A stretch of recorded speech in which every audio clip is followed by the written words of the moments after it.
Hello friends, I am Mohammad Sharia. Welcome to my YouTube channel, Rensa Tutorial. ভিডিওটি শুরু করার আগে আপনার সামনে কিছু কথা বলতে চাই। এটি একটি এডুকেশন রিলেটেড চ্যানেল, যে চ্যানেলের মাধ্যমে আমি প্রত্যেক দিন ইংলিশ গ্রামার রিলেটেড বিভিন্ন ভিডিও, যেমন টপিকগুলি হলো article, preposition, do as directed, transformer sentence, spoken English এবং রাইটিং স্কিলের বিভিন্ন স্টেপগুলি আলোচনা করব। আমি জানি যে ইংলিশ গ্রামার এই টপিকগুলি মাধ্যমিক, উচ্চ মাধ্যমিক এবং কম্পারেটিভ এক্সামের জন্য খুবই গুরুত্বপূর্ণ। তো যে সমস্ত অ্যাসপাইরেন্টগুলো আছো, যারা মাধ্যমিক, উচ্চ মাধ্যমিক দিতে চাও বা যারা কম্পারেটিভ এক্সাম বসতে চাও, তারা অবশ্যই ভিডিওগুলি দেখো। ভিডিওটি তোমার জন্য খুব হেল্পফুল হবে। আর ভিডিও শেষে যদি ভিডিওটি ভালো লেগে থাকে, অবশ্যই তোমরা লাইক করবে। কোনো কিছু মন্তব্য করা থাকলে কমেন্ট সেকশনে মন্তব্য করবে এবং ভিডিওটি সাবস্ক্রাইব করে দেবে। তো আজকের ভিডিওর টপিক হলো আর্টিকেল। চলুন ভিডিও শুরু করা যাক। হ্যাঁ, তাহলে আমরা শুরু করছি ক্লাস। আজকের টপিক হলো আর্টিকেল। এটা আমার চ্যানেলের নাম রেনেসা টিউটোরিয়াল। তোমরা অবশ্যই চ্যানেলটাকে সাবস্ক্রাইব করে নিও যদি তোমাদের ভিডিও ভালো লেগে থাকে। আশা করছি আমি এর আগেও এর পরেও আমি আরও অনেক ভালো ভালো ভিডিও তোমাদেরকে দেবো। তো আমরা আজকের টপিক শুরু করছি, যেটা হচ্ছে আর্টিকেল। আর্টিকেল পুরো প্রসেসটায় যাওয়ার আগে আমরা আগে বুঝে নেবো যে আর্টিকেল কাকে বলে। What is the definition of article, এটা আমরা প্রথমে বুঝবো। দেখো, আমি এখানে একটা ডেফিনেশনটা দিয়েছি, যে ডেফিনেশনটা দিয়েছে রে অ্যান্ড মার্টিন। রে অ্যান্ড মার্টিন হলো ইংলিশ গ্রামার এবং কম্পোজিশনের অন্যতম সেরা অথর, রাইটার বলতে পারো। উনি কি বলেছেন? The words a and the are usually called article. তাহলে এ অ্যান্ড দি এই তিনটে ওয়ার্ডসকে কালেকটিভলি একসঙ্গে আমাদেরকে আর্টিকেল বলতে হবে। এই ডেফিনেশনটা আমাদের রে অ্যান্ড মার্টিন এই ডেফিনেশনটা দিয়েছেন।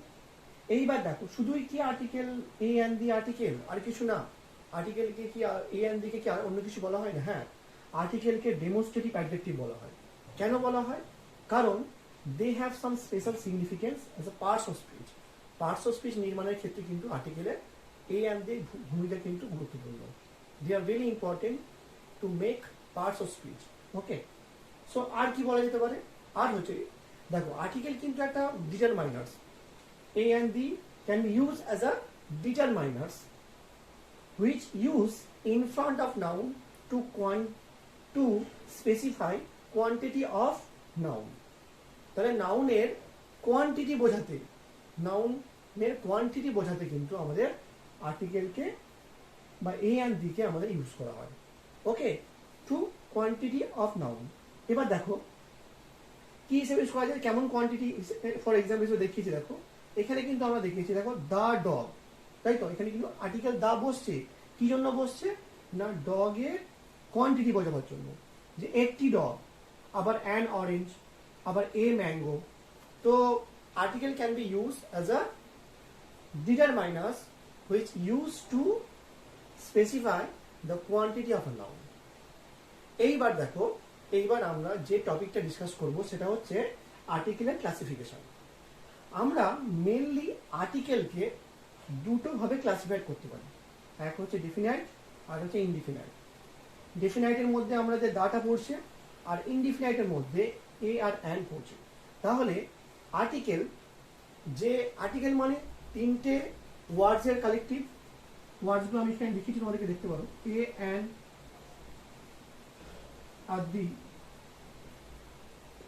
এই তিনটে ওয়ার্ডের কালেকটিভলি আর্টিকেল। একে দুটো ভাবে ক্লাসিফাইড করা যায়। One is called definite article, another is called indefinite article. Okay, এবার আমরা বুঝবো যে ডেফিনাইট আর্টিকেল, যেটা আমরা দাকে ইন্ডিকেট করছি, কিভাবে ইউজ হয় বা কেন ইউজ হয়।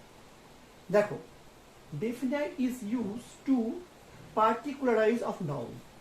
নাউনকে পার্টিকুলারাইজ করতে, পার্টিকুলারলি নাউনকে ইন্ডিকেট করে বোঝাতে, মানে নির্দিষ্ট করে যখন আমরা নাউনকে বোঝাবো, তখন আমরা এই ডেফিনাইট আর্টিকেল এর ইউজ করব।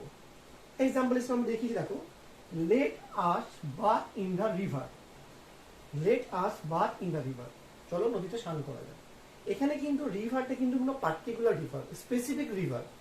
ওই জন্য রিভারের আগে এখানে কিন্তু দা ইউজ হয়েছে। কারণ রিভারটা হলো স্পেসিফিক রিভার, পার্টিকুলার রিভার। ওকে, এই পর্যন্ত কারো সমস্যা নেই। এইবার আমি নেক্সট স্টেপে অগ্রসর হব। তাহলে আমরা দেখো, ডিফারেন্ট আর্টিকেলের আরেকটা এক্সাম্পল দেখি নিই আমরা। দেখো এখানে এক্সাম্পলটা দিয়েছি যে দ্য ডক্টর কেম হিয়ার। এখানে ডক্টরের আগে দা বসেছে, তার মানে ডক্টরটা কোনো পার্টিকুলার ডক্টর, ওই জন্য ডক্টরের আগে দা বসবে। তাহলে ডেফিনেট আর্টিকেলের এই দুটো এক্সাম্পলকে মনে রাখলেই আমাদের হবে, এবং আমরা বুঝলাম যে ডেফিনেট আর্টিকেল আগে দা কেন বসে এবং কিভাবে বসে। এইবার দেখো আমরা যে টপিকটা ডিসকাস করছি হচ্ছে ইনডিফিনিট আর্টিকেল। আমরা এর আগে ডিসকাস করেছি যে আর্টিকেলের দুটো ভাগ, দুটো ক্লাসিফিকেশন, একটা ডিফিনাইট আর ইনডিফিনাইট। দেখো ইনডিফিনাইট আর্টিকেল বলতে আমরা আর্টিকেলের এই যে এ আর অ্যান এই দুটো পার্টকে বোঝাবো। এ এবং অ্যান এই দুটো কেন ইনডিফিনাইট আর্টিকেল?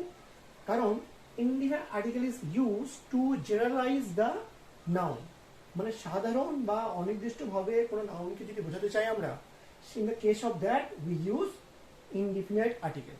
সেই ক্ষেত্রে আমরা ইনডিফিনাইট আর্টিকেল বা এ আর অ্যান এর ইউজ করব। এক্সাম্পল হিসেবে আমরা দুটো এক্সাম্পল দেখিনি। দেখো a tiger lives in a forest.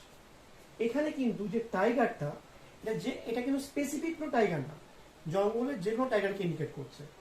এবং লিভস ইন আ ফরেস্ট, এটা কিন্তু একটা ফরেস্ট, যে কোনো ফরেস্ট। এখানে যদি এই এই এই এক্সাম্পলটা না দিয়ে এই এক্সাম্পল থাকতো যে the royal Bengal tiger lives in the Sundarban, সেখানে কিন্তু আমাদের দা কথাটা আসতো। এখানে যেহেতু সাধারণভাবে কোনো টাইগারকে ইন্ডিকেট করছে, তাই স্পেসিফিক কোনো ফরেস্ট বা টাইগার কিন্তু নয়, ওই জন্য এখানে এর আগে এ আর্টিকেল ইউজ হলো। আরেকটা এক্সাম্পল তোমাদেরকে অবশ্যই দেখে নিতে হবে আর্টিকেলটা বোঝার জন্য। An ox is running on the road. দেখো এখানে এই অক্সটা কিন্তু পার্টিকুলার কোনো অক্স নয়, জেনারেল একটা অক্স, কিন্তু he is running on the road, সে কিন্তু নির্দিষ্ট একটা রাস্তার উপর দিয়ে হাঁটছে, ওই জন্য রোডের আগে নির্দিষ্ট রোড, পার্টিকুলার রোড, তাই রোডের আগে দা বসলো এবং অক্সের আগে অ্যান বসলো। এবার দেখো আমরা দেখে নেবো যে ইউজ অফ এ আর অ্যান। এ আর অ্যান কোথায় বসে এটা আমরা দেখে নেবো এবং বুঝে নেবো। এবার একটা জিনিস তোমাদেরকে খেয়াল রাখতে হবে যে এ আর অ্যান কোথায় বসে। আমরা জানি ভায়েল কনসোনেন্টের উপর ভ্যারি করে এ অ্যান বসে, কিন্তু পার্টিকুলারলি কোথায় বসে এটা আগে বুঝে নিতে হবে। যদি কোনো কমন নাউন থাকে এবং সেটা যদি সিঙ্গুলার ফর্ম হয়, মনে রাখবে any common noun in singular form there a/an has been used। যদি কোনো কমন নাউন থাকে, এবং কমন নাউন যেমন বয়, ইন, এটা কমন নাউন, ব্রাদার, যে কোনো কমন নাউন, গার্ল, এই কমন নাউনের ক্ষেত্রে কিন্তু এ আর অ্যান বসে, সেটা কিন্তু সিঙ্গুলার ফর্মে হবে। কিন্তু দেখো আমি একটা এক্সাম্পল দেখিয়েছি যে বয়ের আগে এ বসিয়েছি, ইনকের আগে অ্যান বসিয়েছি, কিন্তু বয় এস যদি প্লুরাল ফর্ম হয়ে যায় সেখানে কিন্তু এ বা অ্যান বসবে না, কারণ এটা তো কোয়ান্টিটি বোঝাচ্ছে। আমি এটা ডিটারমাইনার্স আমরা তো জেনেছি এর আগে যে একটি কোয়ান্টিটি বোঝাচ্ছে, একটি বালক, একটি দোয়াত বা কালি, এবং এখানে বয়েজ মানে প্লুরাল ফর্ম হয়ে যাচ্ছে, তখন কিন্তু এ অ্যান বসবে না। হ্যাঁ, সেখানে ডেফিনেট আর্টিকেল দা বসতে পারে। ওকে, এইবার দেখো যেটুকু আমরা বুঝবো সেটা হচ্ছে সাউন্ড সিস্টেম বুঝবো একটু।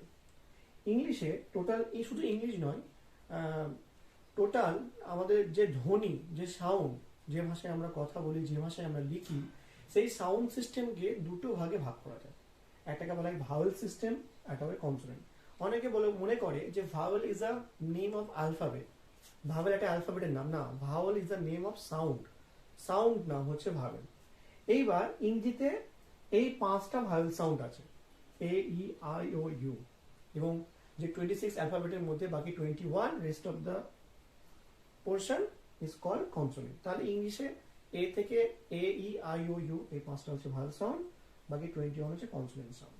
ওকে, তো একটা রুলস আছে, কমন রুলস আছে, আমরা সবাই জানি যে ভাওয়েল যদি কোনো ওয়ার্ড এই ভাওয়েল সাউন্ডে স্টার্ট হয়, যেমন A for ant, E for elephant, I for ink, O for orange, U for umbrella, সেগুলোর ক্ষেত্রে কিন্তু আমাদের ভাওয়েল অ্যান্ড বসবে। এবং বাকি যেগুলো কনসোনেন্ট সাউন্ড যেমন B for ball, C for cat, সব কনসোনেন্ট সাউন্ডগুলোর ক্ষেত্রে কি বসবে, আমরা এ বসবে। কিন্তু এইগুলো বাদ দিয়েও কিন্তু আমাদের অনেক স্পেশাল কিছু ইউজ আছে, সেই স্পেশাল ইউজগুলো আমরা এবার দেখে নেব। দেখো আমরা কিন্তু এ আর অ্যান এর কিছু কমন ইউজ দেখেছি। কমন যেভাবে এ আর অ্যান ইউজ হয়, যেমন ভাওয়েলের আগে অ্যান বসছে এবং কনসোনেন্টের আগে এ বসছে। কিন্তু কিছু স্পেশাল ইউজ বা ব্যতিক্রম কিছু আছে যেগুলো তোমাদের জানা খুবই দরকার। আশা করি এই ডাউটগুলো ক্লিয়ার করলে এ আর অ্যান বসাবার ক্ষেত্রে কোনো অসুবিধা হবে না। দেখো এইখানে এই রুলসটা তোমরা ফলো করো সবাই। কোনো ভাওয়েলের উচ্চারণ যদি ইউ বা ওয়াই মতো হয়, কোনো ভাওয়েল উচ্চারণ যদি ইউ বা ওয়াই মতো হয়, তাহলে কিন্তু এ বসবে। যেমন দেখো এখানে লেখা আছে ইউরোপিয়ান, তাই তো? দেখো কথাটা সাউন্ডটা কেমন আসছে, ইউ এর মতো আসছে, ইউ এর মতো। In the case of that, এখানে যদিও ই একটা ভাওয়েল সাউন্ড, কিন্তু ইউ এর উচ্চারণের জন্য, এটা এক্সেপশনাল রুলসের জন্য এখানে কিন্তু আমরা এ ইউজ করব, আমরা এ ইউজ করব। ওকে, এখানেও দেখো ইউনিয়ন, এখানেও সেই আবার ইউ সাউন্ড আসছে, এখানেও আমরা ইউ ইউজ করব। ইউজফুল বুক, এখানেও ইউ সাউন্ড আসছে, এখানে ইউজ করব। ওয়া, এই যে ওয়া সাউন্ডটা আমি দেখিয়েছিলাম যে ইউ বা ওয়া এর মধ্যে যদি উচ্চারণ হয় ওয়া, এখানে কিন্তু তাহলে ওয়া সাউন্ডটা আসছে, ওয়া সাউন্ডটা এখানে এক্সেপশন রুল হিসেবে। যেমন 1 রুপি নোট, 1 আইডিয়া, এখানে একটা এক্সাম্পল আছে। তো বুঝতে পারলে যে কোনো ভাওয়েলের উচ্চারণ যদি ইউ বা ওয়া এর মতো হয় এক্সেপশনাল রুল হিসেবে, সেখানে কিন্তু যদিও ভাওয়েল সাউন্ড অ্যান্ড হওয়ার কথা, কিন্তু ব্যতিক্রম রুল হিসেবে এই ওয়ার্ডগুলোর আগে, সব উচ্চারণগুলোর আগে সবসময় আমাদের এই ইউজ করতে হবে। এবার দেখো এইখানে সেকেন্ড রুলস একটা যায়, বলছে আবার কোনো কনসোনেন্ট সাউন্ড, যদি কোনো সাউন্ড কনসোনেন্ট সাউন্ড হয়, তার উচ্চারণ যদি ভাওয়েলের মতো হয়, মানে যদি কোনো সাউন্ডটা কনসোনেন্টের মতো উচ্চারণ হচ্ছে, কনসোনেন্ট সাউন্ডে শুরু হচ্ছে কোনো ওয়ার্ড, কিন্তু উচ্চারণটা ভাওয়েলের মতো হচ্ছে। এমন তো কিছু ওয়ার্ড আছে যে ওয়ার্ডগুলো, যে লেটারগুলো কনসোনেন্ট লেটার দিয়ে স্টার্ট হচ্ছে, কিন্তু তার উচ্চারণ ভাওয়েলের মতো হয়। যেমন এক্সাম্পল হিসেবে যদি দেখতে পারি আমরা, যে যদি কোনো ওয়ার্ড এইচ দিয়ে শুরু হয় এবং তার উচ্চারণের সময় যদি এইচ সাইলেন্ট থাকে, আমি যেটা বুঝিয়েছিলাম একটু আগে, যে কোনো কনসোনেন্ট সাউন্ড, কনসোনেন্ট ওয়ার্ড লেটারটা কনসোনেন্ট হবে এবং উচ্চারণটা ভাওয়েলের মতো হবে। যেমন যদি আমরা এই এই এটা দেখি যে আওয়ার, এখানে কিন্তু এইচ দিয়ে শুরু হচ্ছে, এইচ কিন্তু এমনি ভাওয়েল, এইচ কিন্তু কনসোনেন্ট, তাই তো? এইচ কিন্তু কনসোনেন্ট, কিন্তু উচ্চারণ করার সময় এইচ ও ইউ আর উচ্চারণ করার সময় আমাদের কি উচ্চারণ করা হচ্ছে, আওয়ার। তারপর সেখানে কিন্তু উচ্চারণ, it pronounce like a vowel sound, তাই না? এইচ ইজ সাইলেন্ট হিয়ার, এখানে এইচটা সাইলেন্ট আছে, ওই জন্য এখানে আমরা, যদিও এইচ আছে কিন্তু এইচ সাইলেন্ট থাকার জন্য, ভাওয়েল সাউন্ডের মধ্যে উচ্চারণ হওয়ার জন্য আমরা এখানে অ্যান ইউজ করব, উই ইউজ অ্যান। এখানে honest, same things happen here, এই একই জিনিস হচ্ছে এখানে, এখানেও কিন্তু আমরা অ্যান ইউজ করব। তাহলে এই দুটো এক্সেপশন আশা করি তোমরা বুঝতে পেরেছো, মানে বোঝার ক্ষেত্রে কোনো অসুবিধা হয়নি। মানে কোনো ভাওয়েলের উচ্চারণ যদি ইউ বা ওয়াই এর মতো হয়, এই দুটো রুলস মনে রাখবে, ইউ আর ওয়া। When the word pronounced like you and wa, there a has been used. Okay, a article has been used. And when a word that starts with consonant letter but it pronounced like a vowel sound, in the case of that, an article has been used here. Okay, দেখো এইবার তোমাদেরকে আরেকটা নতুন rule শেখাচ্ছি। আমরা দেখি যে অনেক ওয়ার্ড আছে, যেমন MA, MLA, FRCS, short form যে ওয়ার্ডগুলো MA, MLA, MP। দেখো এখানে আমরা জানি যে কোনো কনসোনেন্ট সাউন্ড তৈরি করার জন্য তার আগে ভাওয়েল সাউন্ড বা আগে বা পরে ভাওয়েল সাউন্ড ইউজ হয়। যে কোনো কনসোনেন্ট সাউন্ড, স্বরধ্বনি ব্যঞ্জনধ্বনি সংমিশ্রণ, ভাওয়েল অ্যান্ড কনসোনেন্টের সংমিশ্রণ ইউজ হয়। ওকে, তাহলে এখানে কি দেখতে পাচ্ছ, দেখো একটা এক্সাম্পল আছে MA, এখানে কিন্তু মধ্যখানে একটা ফুল স্টপ পড়েছে। এই ফুল স্টপ পড়ার জন্য ভাওয়েল সাউন্ডের উপর স্ট্রেস পড়ছে, তাই তো? MA, দেখো সাউন্ডটা কেমন আছে, MA, MA, ফুল স্টপ থাকার জন্য ভাওয়েল সাউন্ড তখন থেকে বেরিয়ে আসছে, তাই তো? তাহলে A প্লাস M, M, এখানে কিন্তু এটা আগে আসছে, এটা যেহেতু ভাওয়েল সাউন্ড, ওই জন্য এখানে যদিও কনসোনেন্টে স্টার্ট হয়েছে, কিন্তু আগে ভাল সাউন্ডটা বেরিয়ে আসার জন্য ফুল স্টপের জন্য এখানে আমাদেরকে অ্যান ইউজ করতে হবে। In the case of that MLA, FRCS, MP সবগুলো ক্ষেত্রেই কিন্তু আমাদের অ্যান ইউজ করতে হবে। এগুলো এক্সেপশনাল রুলস। আরটা তোমাদেরকে ব্যতিক্রম দেখিয়ে দিই। হ্যাঁ, যে ব্যতিক্রমটা তোমাদেরকে বলছিলাম, দেখো এইচ দিয়ে যদি কোনো ওয়ার্ড শুরু হয় তার প্রোনাউন্সিয়েশনটা যদি ভায়োলের মতো হয়, আমি এর আগে দেখিয়েছিলাম যে এইচ দিয়ে কোনো লেটার শুরু হচ্ছে, তার সাউন্ডটা সাইলেন্ট থাকছে। In the case of that আমরা সেটা ভায়োল সাউন্ড হিসেবে ক্যারি করেছি এবং অ্যান ইউজ করেছি, যেমন আওয়ার, অনেস্ট, অনারেবল এই সমস্ত। কিন্তু এইচ এর উচ্চারণ যদি এইচই হয়, এইচ এর সাউন্ড যেমন হেন, হোটেল, হিস্টোরিক্যাল বুক, এইচ এর সাউন্ডটাই হয় থাকছে, সেখানে কিন্তু ভাওয়েলের যে রুলস অনুযায়ী, ভাওয়েল কনসোনেন্ট রুলস অনুযায়ী এটা কনসোনেন্ট সাউন্ড, তাই এর আগে এই বসবে। এইবার দেখো আমরা যে টপিকটা নিয়ে আলোচনা করবো সেটা হচ্ছে ইউজ অফ দা। এটা খুবই ইম্পর্টেন্ট টপিক। দা কোথায় ইউজ হয়, দি কোথায় ইউজ হয়, সেই ব্যাপারটা দেখো। যখন আমি ডেফিনাইট ইনডিফিনাইট আর্টিকেলে বোঝাচ্ছিলাম তখন একটা জিনিস বলে দিয়েছিলাম যে নির্দিষ্ট বা পার্টিকুলারলি যখন কোনো কিছুকে, কোনো নাউনকে ইন্ডিকেট করে কিছু বলা হবে, in the case of that সেগুলো দা হয়। যখন ডেফিনাইট আর্টিকেলে আমি ভাগটা যখন করাচ্ছিলাম প্রথমে, তখন তোমাদেরকে আমি ব্যাপারটা বুঝিয়ে দিয়েছিলাম। এখানেও তাই হচ্ছে। দেখো, to indicate a particular persons or things, নির্দিষ্ট কোনো এক বা একাধিক ব্যক্তি বা বস্তুকে বোঝাতে কিন্তু আমাদের এখানে দাটা ইউজ করব। এক্সাম্পল হিসেবে লুক অ্যাট দ্য বয়, এখানে দাটা পার্টিকুলার একটা বয়, হি ইজ পিকুলারলি ড্রেস। তো এখানে দা নির্দিষ্ট বালক হিসেবে বোঝাচ্ছে এবং যে অদ্ভুত ড্রেস পরে আছে, তাই তো? এখানে দা নির্দিষ্ট পার্টিকুলার দা ইউজ হলো। আবার এটা দেখো, I want the golden book of treasures, particularly golden book of ট্রেজারের কথা বলা হচ্ছে, নির্দিষ্ট কোনো কিছু নির্দিষ্ট করে পার্টিকুলারলি বলার জন্য এখানে দা ইউজ হলো। শুধু কি দা পার্টিকুলারলি কোনো জিনিসকে ইন্ডিকেট করে বোঝানো হয় আর কোথাও ইউজ হয় না? হ্যাঁ, দায়ের অনেক ইউজ আছে, বিভিন্ন জায়গায় দা ইউজ হয়। যেমন দেখো 2 নম্বর এক্সাম্পল, বিফোর আর name of a thing which exist only one in nature. প্রকৃতিতে যে সমস্ত জিনিস একটাই আছে, প্রাকৃতিক ন্যাচারাল জিনিস, ন্যাচারাল অবজেক্ট, ন্যাচারাল থিংস, যেটা অনলি ওয়ান আছে, যেমন সান, মুন, স্টার বলবো না, সান, মুন, আর্থ, এই যে ফর্মগুলো, স্কাই, সব এগুলোর ক্ষেত্রে কিন্তু সবই তোমার ধরো দা ইউজ হবে। যেমন look at the moon.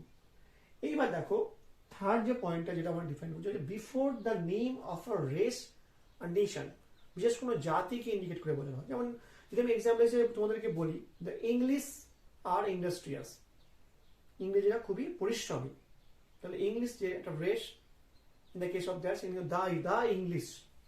The Bengalis are intelligent, তাই না? বাঙালিরা বুদ্ধিমান। তাহলে এখানে ইংরেজি বা বাঙালি একটা জাতি বলে, তার ক্ষেত্রে কিন্তু আমরা কি ইউজ করলাম? দা ইউজ করলাম। কিন্তু যখন বাঙালি বা বাংলা, বেঙ্গলিকে অ্যাজ এ ল্যাঙ্গুয়েজ ইউজ করবো, বা ইংলিশকে অ্যাজ এ ল্যাঙ্গুয়েজ ইউজ করবো, English is a language, Bengali is a language, is a rich language, সেখানে কিন্তু বেঙ্গলি বা ইংলিশে কিন্তু কোনো দা বসবে না, যেহেতু ল্যাঙ্গুয়েজ অনেক ল্যাঙ্গুয়েজ আছে, পার্টিকুলারলি ল্যাঙ্গুয়েজ নয় এটা। Okay, just like a language, common language. Okay, আসলে তোমরা ব্যাপারটা বুঝতে পেরেছো। দেখো আমরা আরো কিছু রুলস জেনে নেবো। যেমন before the name of a road but not street or Avenue, মানে যদি কোনো রাস্তার নামের ক্ষেত্রে, পার্টিকুলার কোনো রাস্তার নাম হয়, সেই রাস্তার নামের ক্ষেত্রে আগে কিন্তু দা বসবে। যেমন দেখো, the bus is running on the circular road, এখানে সার্কুলার রোড কিন্তু একটা পার্টিকুলার রোডের নাম, ওই জন্য এখানে দা বসবে।